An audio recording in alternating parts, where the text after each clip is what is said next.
আমরা চলে আসছি লক্ষ্মীপুর জেলার রামগঞ্জ থানার বদলপুর গ্রাম। এটা হচ্ছে ভাবি স্টোর। ভাবি স্টোরের যে মালিক, এই ভাই একটা মানবতার দেওয়াল নামে একটা প্রতিষ্ঠান করেছে। এখানে গরিবদের জন্য কিছু জামা কাপড় রাখা আছে, আমরা দেখাবো। এটা হচ্ছে মানবতার দেওয়াল। মানবতার দেওয়ালে যাদের জামা কাপড় পূরণ হয়ে যায় এখানে জমা দিতে পারেন। আর যাদের জামা কাপড় নেই, গরিব, কিনতে পারেন না, বয়স্ক হয়ে গেছেন বা বাচ্চা হোক বুড়ো হোক, সবার জন্যই আছে, তো তারা এখান থেকে জামা কাপড় নিয়ে যেতে পারেন। আসসালামু আলাইকুম ভাইজান, কেমন আছেন আপনি? আলহামদুলিল্লাহ, ভালো আছেন? জি আলহামদুলিল্লাহ ভালো আছি। আপনি এই যে মানবতার দেওয়াল, এই জি, আমরা উদ্যোগটা। বিদেশে ছিলাম, ওইখানে এরকম কাপড় চোপড় পুরানো জিনিস দিয়ে যাইতো, যারা দরিদ্র মানুষ তারাই নিয়ে যেত। জি জি। তাই এই মানবতার দেওয়ালটা দেওয়া হয়েছে।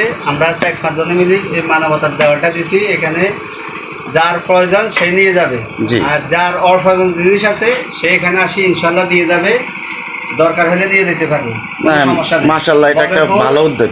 বদরপুর আব্দুল মজিদ পাইকের বাড়ির পাশে, মসজিদের পাশে, ভাবি স্টোরের পাশে। আপনাদের যদি ঘরে পুরনো কাপড় চোপড় থাকে তাহলে এই মানবতার দেওয়ালে আপনারা জমা দিতে পারেন।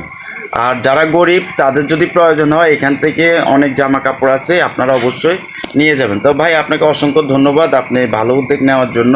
আশা করি ইনশাল্লাহ আপনার জন্য অনেক অনেক দোয়া ভালোবাসা রইল। ভালো থাকবেন। আসসালামু আলাইকুম।